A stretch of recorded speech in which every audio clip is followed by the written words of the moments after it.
இன்னைக்கு நமக்கு உணவு கொடுக்க வந்திருக்கிறவங்க பவானி சேர்ந்தவங்க திருமதி சிவகாமி அம்மா. அவங்களுடைய பிறந்த நாள் இன்னைக்கு. இந்த நாள் வந்து பார்த்துட்டு நம்மளையெல்லாம் பார்த்துட்டு இன்னைக்கு உணவு கொடுக்குறோன்னு சொல்லியிருந்தாங்க. நமது பாசம் அறக்கட்டளை பாசம் மோதிய உள்ளம் சார்பாக அம்மா சிவகாமி அம்மாவுக்கு இனிய பிறந்த நாள் நல்வாழ்த்துக்கள்.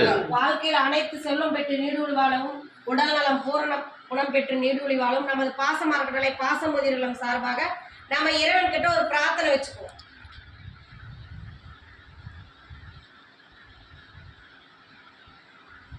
திரு சிவகாமி அம்மாவுக்கு எங்கள் பாசம் அறக்கட்டளை சார்பாக நன்றிகளையும் வாழ்த்துக்களையும் தெரிவிச்சுக்கிறோம். இது வந்து அவங்க பொண்ணுங்க ரேவதி சமரின்ட்டு.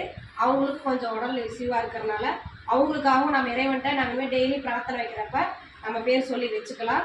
அவங்களும் வாழ்க்கையில் அனைத்து சூழல் பெற்று நீடுழி வாழ நம்ம பாசம் அறக்கட்டளை சார்பாக வாழ்த்துவோம்.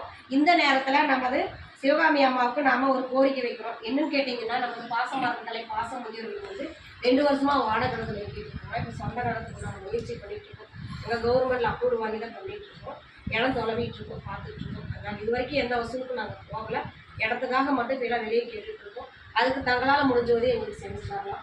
நீங்கள் மட்டும் இல்லாத உறவினர்கள், நண்பர்கள், நீங்கள் ஒர்க் போன அந்த இடத்துல, இல்லை நீங்கள் சுயதொழில் செஞ்சால் வர வாடிக்கையாளர்கிட்ட, இந்த மாதிரி பெரிய முதியோர்கள் இருக்குது, 35 நபர்கள் இருக்காங்க. அவங்களுடைய வாழ்வாதாரத்தை பெருக்கிறதுக்காக இந்த மாதிரி உதவி கேட்குறாங்க. நம்மளால் முடிஞ்ச உதவி செய்யலாம் அப்படின்னு சொல்லி நம்ம சொல்லலாம். வெளியே எங்களுக்கு உணவு கொடுக்குறவங்களுக்கு மீண்டும் ஒரு முறை நன்றிகளையும் வாழ்த்துக்களையும் தெரிவிச்சுக்கிறோம். வாழ்க வளத்துடன். நன்றி.